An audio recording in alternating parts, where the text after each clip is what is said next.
എല്ലാവർക്കും പുതിയൊരു വീഡിയോയിലേക്ക് സ്വാഗതം. അപ്പോൾ ഇന്നത്തെ വീഡിയോ എന്ന് പറയുന്നത് നമുക്ക് ഏവർക്കും സംഗീതത്തെ ഇഷ്ടപ്പെടുന്ന എല്ലാവരുടെയും പ്രിയപ്പെട്ട ഒരു വ്യക്തിയായിരുന്നു ബാലഭാസ്കർ. അദ്ദേഹം ഒരു വയലിനിസ്റ്റും കൂടിയാണ്. അപ്പോൾ അദ്ദേഹത്തിൻ്റെ മരണം നമ്മളെ എല്ലാവരെയും ഭയങ്കര സങ്കടത്തിലാഴ്ത്തിയ ഒരു മരണമാണ്. അപ്പോൾ 6 വർഷം കഴിഞ്ഞു അദ്ദേഹവും അദ്ദേഹത്തിൻ്റെ മകളും ആക്സിഡൻറ്റിൽ മരണപ്പെട്ടിട്ട്. അപ്പോൾ ഇത്രയും വർഷം കഴിഞ്ഞിട്ടും ആ കേസ് അങ്ങോട്ട് താഴ്ന്നു പോകുന്നില്ല. ഇടയ്ക്ക് പൊന്തി വരും, വീണ്ടും അതങ്ങ് പോവും, വീണ്ടും പൊന്തി വരും, വീണ്ടും അത് പോവും. അപ്പം അങ്ങനെയുള്ള ന്യൂസ്. അപ്പോൾ അതിൽ എല്ലാവരുടെയും ഒരു ചോദ്യമായിരുന്നു, ആ ആക്സിഡൻറ്റിൽ ഇപ്പോൾ ജീവിക്കുന്ന ഒരു സാക്ഷി എന്ന് പറയുന്നത് ലക്ഷ്മി, പ്രധാനപ്പെട്ടൊരു സാക്ഷി ലക്ഷ്മി, പിന്നെ ഡ്രൈവർ, അയാളും അവരുമായിട്ട് യാതൊരു ബന്ധവുമില്ല. അപ്പം അയാൾക്കത് ബോധേഡാവേണ്ട കാര്യമല്ല. പക്ഷേ ലക്ഷ്മി അങ്ങനെയല്ല. സ്വന്തം കുഞ്ഞിനെ നഷ്ടപ്പെട്ടു, ഭർത്താവിനെ നഷ്ടപ്പെട്ടു. അപ്പോൾ അവർക്ക് അതിൻ്റേതായ ബുദ്ധിമുട്ടുകൾ അവരുടെ ലൈഫിലുണ്ടാകും. കാരണം അവർ അത്രയും മെഡിക്കൽ ട്രോമ അനുഭവിച്ച് വന്നൊരു വ്യക്തിയാണ്. ഹെഡ് ഇഞ്ചുറിയൊക്കെ പറ്റി വന്നൊരു വ്യക്തിയാണ്. അപ്പോൾ പല രീതിയിൽ നമുക്ക് ചിന്തിക്കാം. കാരണം എൻ്റെ ഭർത്താവും കുഞ്ഞും നഷ്ടപ്പെട്ടു, ഇനി എന്തിനാ ഇതിൻ്റെ പിറകെ പോവണ്ട, എനിക്ക് നഷ്ടപ്പെടാനുള്ള നഷ്ടപ്പെട്ടു, ഇനി ഇതിൻ്റെ പിറകെ പോവണ്ട എന്നുള്ളൊരു ചിന്ത. അല്ലെങ്കിൽ വേറെ എന്തോ ഒരു എല്ലാവരും പറയുന്ന പോലെ ഈ കള്ളക്കടത്തോ അല്ലെങ്കിൽ സ്വർണ്ണക്കടത്തോ എന്തോ ആയിട്ട് ലക്ഷ്മിക്ക് അറിയാമെന്നുള്ള ഇത് രണ്ടിലേതെങ്കിലും ഒന്നായിരിക്കും. അപ്പോൾ ഇത് പറഞ്ഞു വന്നത് ഇപ്പം എല്ലാവരുടെയും ചോദ്യത്തിന് എന്തുകൊണ്ട് ലക്ഷ്മി പ്രതികരിക്കുന്നില്ല എന്നുള്ള ചോദ്യത്തിന് ഇന്നലെ വിരാമമിട്ടുകൊണ്ട് മനോരമ ന്യൂസിൽ ലക്ഷ്മിയുടെ ഒരു ഇൻ്റർവ്യൂ വന്നിട്ടുണ്ടായിരുന്നു. എനിക്ക് തോന്നുന്നു അതൊരു 1.25 മണിക്കൂറോളം നീണ്ടു നിൽക്കുന്ന ഒരു ഇൻ്റർവ്യൂ ആയിരുന്നു. അതിൽ ലക്ഷ്മി എടുത്തു പറയുന്നുണ്ട്, എനിക്ക് ഇൻ്റർവ്യൂ കൊടുക്കാനോ അല്ലെങ്കിൽ പബ്ലിക്കിൽ വന്നിരുന്ന് പറയാനോ താല്പര്യമില്ല. ഞാൻ ഇപ്പോൾ CBI അല്ലെങ്കിൽ പോലീസോ കോടതിയോ ചോദ്യം ചെയ്യുമ്പോൾ അവരോട് ഞാൻ എല്ലാം പറയുന്നുണ്ട്. അപ്പോൾ എനിക്ക് പബ്ലിക്കിൽ വന്നിരുന്ന് പറയണമെന്നൊരു താല്പര്യമില്ല. ഇത് തന്നെ ഇത്രയും വർഷങ്ങൾക്ക് ശേഷം ഞാനിവിടെ വന്നത് അത്രയും ഇപ്പോൾ കുറച്ച് ചോദ്യങ്ങൾ വന്നതുകൊണ്ടാണ് ഇതിനൊരു അവസാനം വേണമെന്ന് പറഞ്ഞ് ഞാൻ ഇൻ്റർവ്യൂവിന് വരാനുള്ള കാരണം. അപ്പോൾ ഇനി എന്തായിരുന്നാലും ഇതിനെപ്പറ്റി ഞാൻ വേറൊരു ചാനൽ ഇൻ്റർവ്യൂ കൊടുക്കാൻ ഉദ്ദേശിക്കുന്നില്ല. ഇതോടെ കഴിഞ്ഞു. അപ്പോൾ ഇതായിരിക്കണം അവർ ഫസ്റ്റ് ആൻഡ് ലാസ്റ്റ് ആയിട്ട് എല്ലാവരോടും പറയാൻ ഉദ്ദേശിച്ചിരിക്കുന്നത്.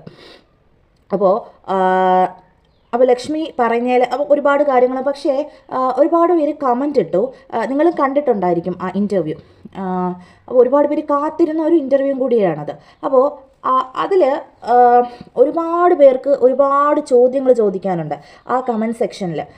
ആ കമൻറ്റിൽ ഞാൻ ശ്രദ്ധിച്ച ഒരു കാര്യം എന്ന് പറഞ്ഞാൽ, കുറച്ച് കമൻറ്റ്സ് നമുക്ക് പറയാം. എന്താണ് ഈ ഇൻ്റർവ്യൂവിൽ ചോദിക്കേണ്ട ചോദ്യങ്ങളൊന്നും ചോദിച്ചിട്ടില്ല എന്ന് പറഞ്ഞിട്ട്. അപ്പോൾ ഒരുപാട് ദുരൂഹതകൾ ഉള്ളൊരു കേസ്. അപ്പോൾ എനിക്ക് തോന്നി ആ ചോദിക്കേണ്ട കൃത്യമായിട്ടുള്ള അവരൊരു പ്രിപ്പയർ ചെയ്ത് ചോദിച്ചതായിട്ട് തോന്നിയില്ല. കാരണം ലക്ഷ്മി വന്നു, കുറച്ച് എക്സ്പ്ലനേഷൻസ് തന്നു, എന്താണ് നിങ്ങൾക്ക് ചോദിക്കാനുള്ളത് എന്നുള്ള ഒരു കറക്റ്റായിട്ടുള്ളൊരു ക്വസ്റ്റ്യൻസ് ആയിട്ട് ഈ 1.25 മണിക്കൂർ സംസാരിച്ചിട്ടും തോന്നിയില്ല.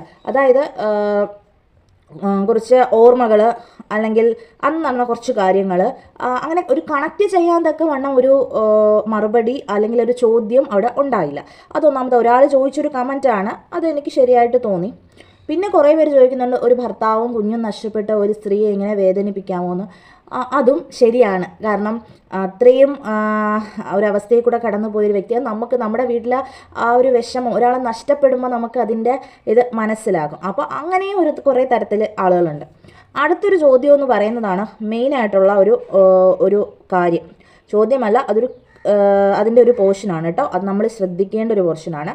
അത് നമുക്കൊന്ന് പ്ലേ ചെയ്ത് കാണാം.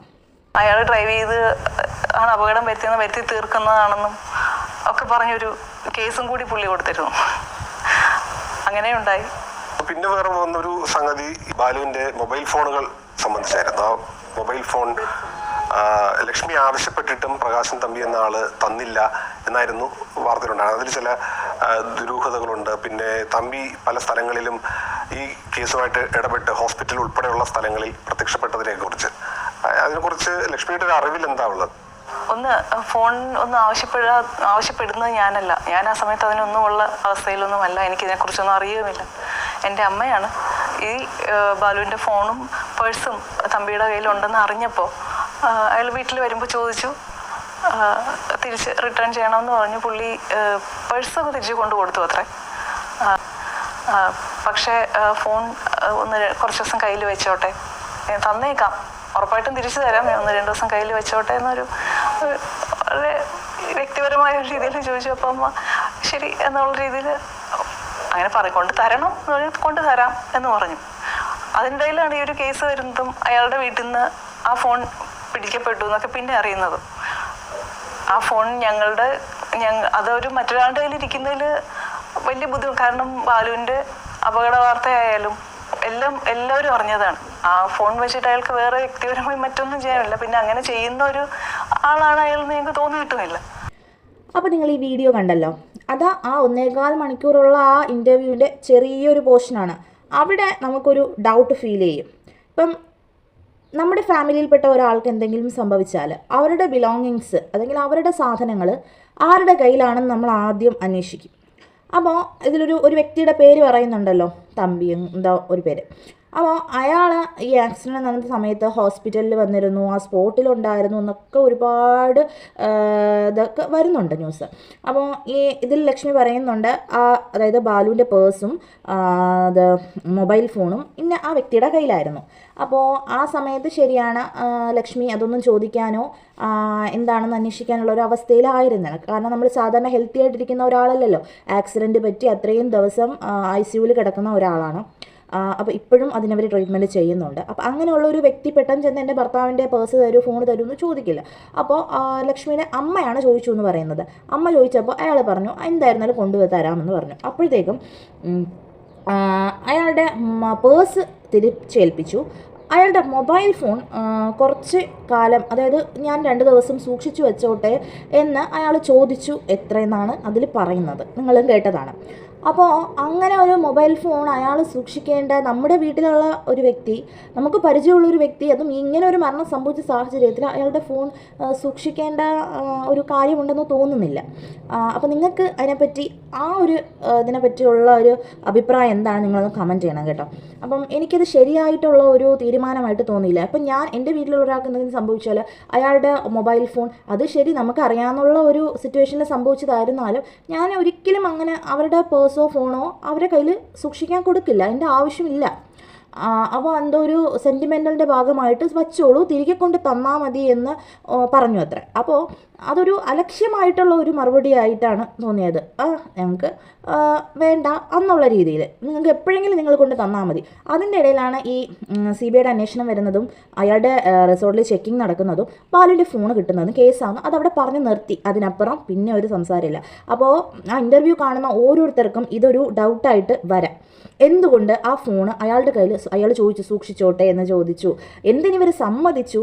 ഒരു സാധാരണ ആൾക്കാർ ഒരിക്കലും അതിനെ സമ്മതിക്കില്ല. കാരണം ഇത്രയും കേസ് അന്വേഷിച്ചുകൊണ്ടിരിക്കുന്ന ഒരു കേസ്, മരണപ്പെട്ടു ആൾ. അപ്പോൾ ആ ഫോണ് അത് ഇത്രയും സാമ്പത്തികമായിട്ടുള്ള കാര്യങ്ങൾ അതിൽ തന്നെ പറയുന്നുണ്ട്, ഒരുപാട് പേർക്ക് ക്യാഷ് കൊടുത്തിട്ടുണ്ട്, ആരും ഇതുവരെ തിരിച്ച് തന്നിട്ടുമില്ല. അത് ആ കണക്കിലുള്ളതും കണക്കിൽപ്പെടാത്തതും ഒക്കെ ഉണ്ട്. അപ്പോൾ അങ്ങനെ ഉള്ള ഒരാൾ വിദേശ ഷോകൾ വരുന്നത്, അതിൻ്റെ ട്രാൻസാക്ഷൻസ്, അപ്പോൾ അങ്ങനെയുള്ളൊരു ഫോൺ എന്തിന് അയാൾ സൂക്ഷിച്ചോട്ടെ എന്ന് ചോദിച്ചു. അത് വലിയ ഒരു ചോദ്യമാണ്. അപ്പം ലക്ഷ്മി എനിക്ക് അവരെ കുറ്റപ്പെടുത്തുന്നതിൽ എനിക്ക് ഇതില്ല. പക്ഷേ ഈ ഇൻ്റർവ്യൂവിന് ശേഷം വീണ്ടും ഒരുപാട് ചോദ്യങ്ങൾ വരും. അത് ആ തരത്തിലുള്ളൊരു ഇൻ്റർവ്യൂ ആയിരുന്നു ഇന്നലത്തേത്. അപ്പോൾ അതിൻ്റെ ഒരു ഫസ്റ്റ് സ്റ്റെപ്പാണ് ഈ ഒരു ഉത്തരം. അയാൾ ഫോൺ സൂക്ഷിച്ചോട്ടെ എന്ന് ചോദിച്ച ആ കാര്യം, അത് ഒരുപാട് പേര് ശ്രദ്ധിച്ചിട്ടുണ്ടാവും. അപ്പോൾ എന്തായിരുന്നാലും എന്തെങ്കിലും ദുരൂഹതകളുണ്ടെങ്കിൽ പെട്ടെന്ന് അത് തെളിയട്ടെ. എന്തായിരുന്നാലും ലക്ഷ്മിയെ ആരും എന്തായിരുന്നാലും ഇത്രയും സ്നേഹമുള്ളൊരു ഭർത്താവ്, കാത്തിരുന്ന് കിട്ടിയൊരു കുഞ്ഞ്, ഒരിക്കലും ഒരു മനഃപൂർവ്വം എന്തെങ്കിലും അവർ ചെയ്യുന്നു എന്നൊന്നും നമുക്ക് പറയാൻ പറ്റത്തില്ല. കാരണം അത് പറഞ്ഞാൽ നമുക്ക് പാവം കിട്ടും. കാരണം അത്രയ്ക്ക് അവസ്ഥയിൽ കൂടെ ഒരാളെ നഷ്ടപ്പെടാൻ നമുക്ക് അതിൻ്റെ വേദന നമുക്ക് മാറുന്നില്ല. അപ്പോൾ 2 പേരും അവർക്ക് ആകപ്പാടെ ഉള്ളതെന്ന് പറയാനുള്ള 2 പേരും നഷ്ടപ്പെട്ട ഒരാളുടെ അവസ്ഥ നമ്മൾ കുത്തിനോക്കുന്നത് ശരിയല്ല. പക്ഷേ അയാളുമായിട്ട് കേന്ദ്രീകരിച്ച് അന്വേഷണം വേണം. കാരണം എന്തിനാ ഫോൺ സൂക്ഷിച്ചു അങ്ങനെയൊക്കെ. അപ്പോൾ നിങ്ങളുടെ അഭിപ്രായങ്ങൾ ഈ ഇതിനെപ്പറ്റി, ഞാൻ ഇതിൽ കാണിച്ച ആ പോർഷനെ പറ്റി നിങ്ങളുടെ അഭിപ്രായങ്ങൾ കമൻറ്റ് ചെയ്യുക. അപ്പോൾ നമുക്ക് പുതിയ വീഡിയോ ആയിട്ട് കാണാം. ബായ്.